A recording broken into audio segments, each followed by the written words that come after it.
बंद कर दो भाई, चेल्सी बंद कर दो, चेल्सी फुटबॉल क्लब को बंद करना है, बंद कर दो, इतना ही ना। यू नो व्हाट, ये विल स्मिथ और क्रिस रॉक नहीं है, this should be Roman Abramovich और बोरिस जॉनसन, हाँ द यूके प्रीमियर। भाई it is like basically as in literally कोई इज्जत ही नहीं रही है रोमन अब्रामोविच की। Is it not a rule कि आप गुनेगार को बेसिकली गुनेगार मत मानो until it's proven.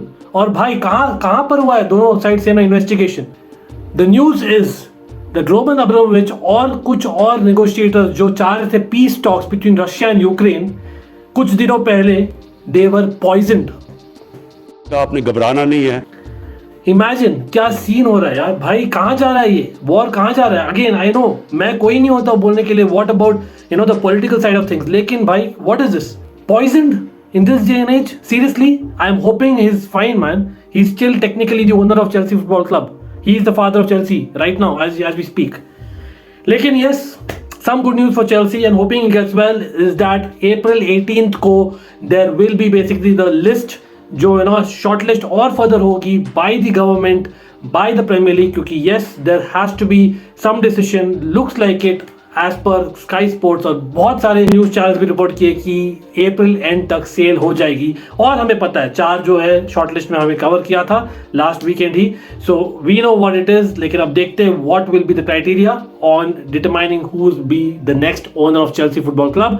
And 1 billion का बेसिकली यू नो एक इन्वेस्टमेंट मांगा है आई थिंक रेन ग्रुप ने, if I am not wrong, just to kind of secure that you know prove that hey आप रखते हो क्षमता चेल्सी को ओन करने के लिए। But yes not just Chelsea man, यहां पर हम बहुत सारा डिस्कस करने वाले हैं।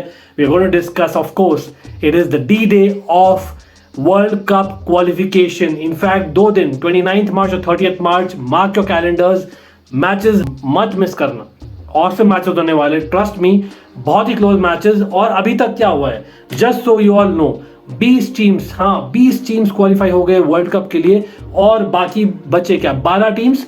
12 में से नेक्स्ट 2 दिनों में जो ड्रॉ होने वाला है फ्राइडे को, उसमें we'll have another what 9 teams who will be qualifying as well. तो बहुत सारा होना है अभी नेक्स्ट 2 दिनों में, you can not miss this. कहां से शुरू करें? यूरोप से ही शुरू करने वाले। Thank you. When you talk about big games, not Macedonia जो जीती थी versus Italy, again sorry Italian fans, but that was historical and part C of that particular World Cup qualification of UEFA में वो जाने वाले हैं Portugal to meet Fernando Santos side जो beat की थी टर्की को। आप बोलोगे on paper it is easy, Portugal will win it, लेकिन हाँ फुटबॉल इतना इजी नहीं है, we all know, and that is what the reason we have to love football, right. और मैं तो न्यूट्रल हूँ भाई, लेकिन एब्सोल्युटली मैं सच बोलूँ तो I would want Portugal to win because at the world cup मैं चाहता हूँ बेस्ट ऑफ द टीम्स हो, नथिंग अगेंस्ट नॉर्थ मैसेडोनिया, लेकिन एंटायर ग्रुप स्टेज भी होता है भाई वहां पर। तो ग्रुप स्टेज में I would like to see Portugal rather than North Macedonia, just given a choice. But hats off to North Macedonia. क्या चांस है नॉर्थ मैसेडोनिया का? Let's look at the teams basically. Portugal went in with tried and tested 4-3-3, लेकिन हाँ Ottavio खेले थे, थोड़ा सा surprising था, फेलिक्स बेंच से आए थे, but that worked. So Fernando Santos, no reason to change that. लेकिन in that game against Turkey उनके पास काफी डिफेंडर्स मिसिंग थे। हाँ रूबेन डियास तो आई थिंक स्टिल इंजर्ड है, but 2 other people who were not playing will be playing hopefully this game, और वो होंगे Cancelo and Pepe next to Jose Fonte. That will be really interesting.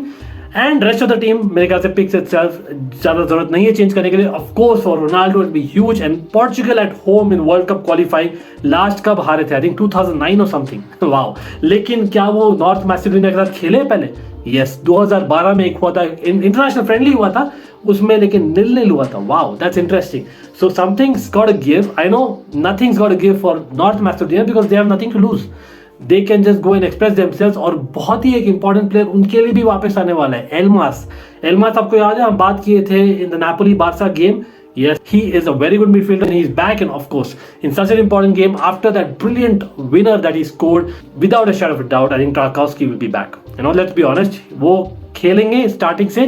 Portugal में एक और surprise था, Diogo Costa in goal. So I don't know, Trakowski beat Donnarumma, तो maybe Diogo Costa you know is basically prone to errors आप बोलोगे, लेकिन नहीं, I think he deserves it. He did well against Turkey, so I think he deserves his place. मेरे ख्याल से change नहीं होने वाला। आप कमेंट करिए क्या आप देखना चाहेंगे ये सेम टीम और any more changes. Now other UEFA final is of course very interesting as well, क्योंकि दैट इज पोलैंड, जिनको मिला था bye against Russia because of obvious reasons, and they are meeting Sweden.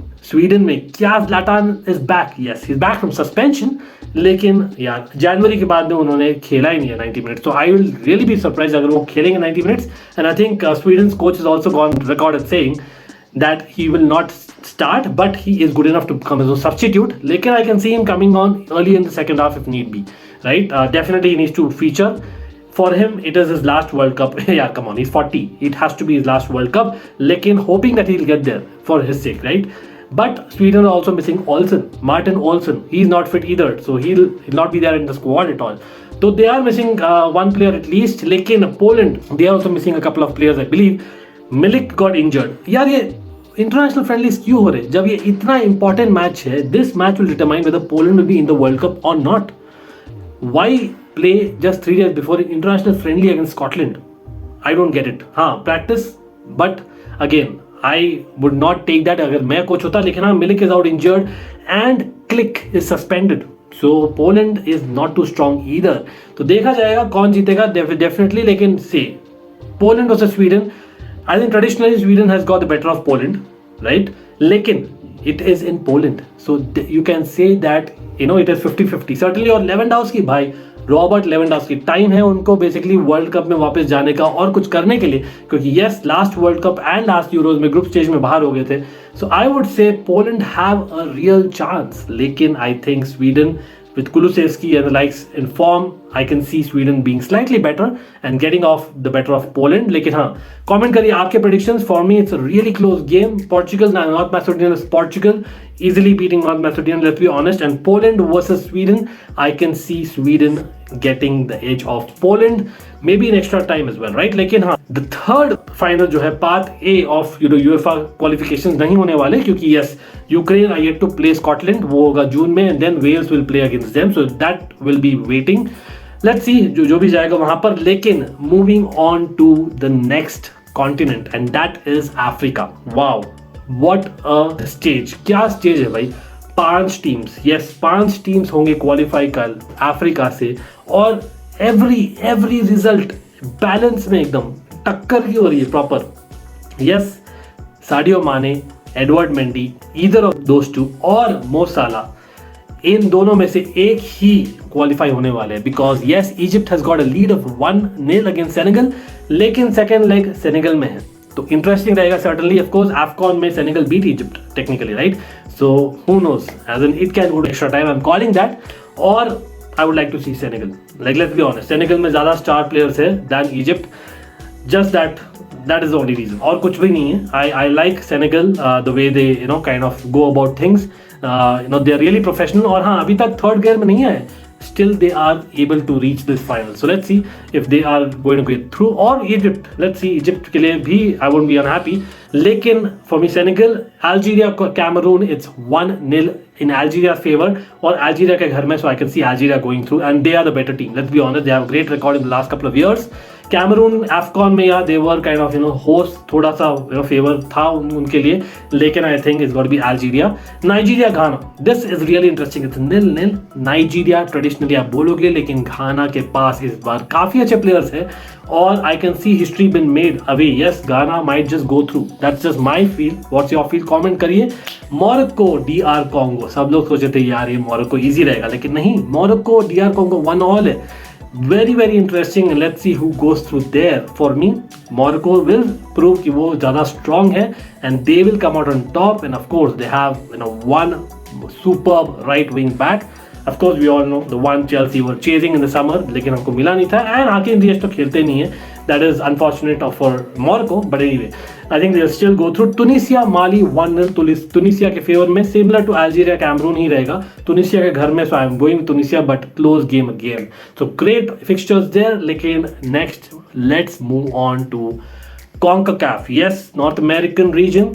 वहाँ पर of course Canada has gone through their first World Cup in 36 years. यार हमने एक video किया था कल सुबह, चेक कर लिया करो प्लीज. बहुत वहां पर कवर था इसके बारे में और यूएसए के लास्ट परफॉर्मेंस के बारे में, because USA are playing Costa Rica. Now Costa Rica are fourth in the table, USA अभी पर है second if I am not wrong, second और third, correct me if I am wrong, but the point is 3 points का difference है between Costa Rica and USA. दोनों में से एक ही टीम जा सकती है, right? And if Costa Rica beat USA 2-1, because return leg में 2-1 था, यूएसए जीती थी, it will go to extra time. That is the thing, दोनों बराबर हो जाएंगे पॉइंट्स में, तो बहुत ही क्लोज है. आप टेबल में बोलोगे यूएसए जाने चाहिए, रीसेंट परफॉर्मेंस अगेंस्ट पैनामा, इतने सारे स्कोर के they should go through, but no, it can be Costa Rica. Costa Rica के पास भी थोड़ी हिस्ट्री है, you know, definitely. Keylor Navas, आप लोग बोलेंगे the star of you know one of the world cup recently. Again comment करिए आपके हिसाब से कौन जाएगा, लेकिन for me USA should have enough. मेरे ख्याल से Costa Rica will get a draw, but I think it will be a high scoring draw. Pulisic the hero again to score, and Mexico easily to go through as a third team because हाँ वो खेल रही है El Salvador के साथ. कब they should beat them और they are anyway on track. तो yes, CONCACAF से 2 टीम्स पक्की जाने वाली है. तो यहाँ हो गए आपके I think 9 टीम्स जो जाने वाले हैं. Now उतना ही नहीं, there are interesting games more as well. First of all, there are international friendlies. England are playing Ivory Coast. For people जो नहीं इंटरेस्टेड है basically to watch you know other countries maybe English die hard fans, I am pretty sure ये बहुत अच्छा match होने वाला है. On paper England Ivory Coast बहुत अच्छा मैच होने वाला है, so do watch it. Netherlands and Germany, this is the game. अगर आप नहीं देख रहे हो World Cup qualifiers by chance, तो Netherlands and Germany should be the game.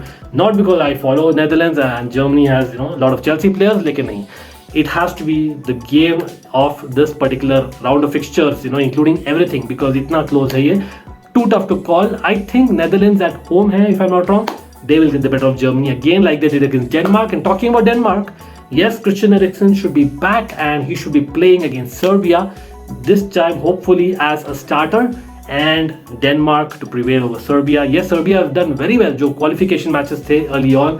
Of course उन्होंने Portugal को ही surprise किया था if I remember right, but I think it's got to be Denmark. Denmark, you know, has been one of the first teams along with Germany जो qualify की थी world cup के लिए, आपको याद है तो they deserve you know their place certainly. लेकिन talking about some other games as well, क्योंकि yes, it's got to be Inter-continental Playoffs के भी 2 स्पॉट्स जो है डिटरमाइन होंगे ऑलमोस्ट, बिकॉज यस जून में होने वाले 2 मैचेस, वन इज AFC का जो यू नो विनर होने वाला है versus for the playoff place, that is versus CONMEBOL का जो last place you know winner होने वाला है फॉर द प्लेऑफ्स, और उस प्लेस के लिए पेरू, कोलंबिया और चिले लड़ रही है.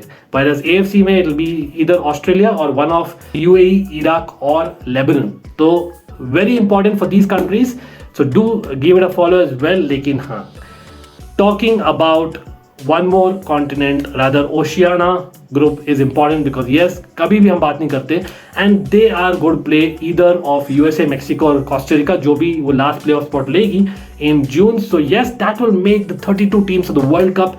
कमेंट करिए कौन दिख रहा है आपको जो क्वालिफाई करेगा इन टीम्स में से और कौन जीतेगा World Cup. Let's have an early prediction there. But yes यार, Boris Johnson, everyone out there, do not जज Abramovich and Chelsea just yet. We will be back, don't worry. And अब the Chels भाई, bell notification icon press करिए, like करिए, and see you soon. Take care.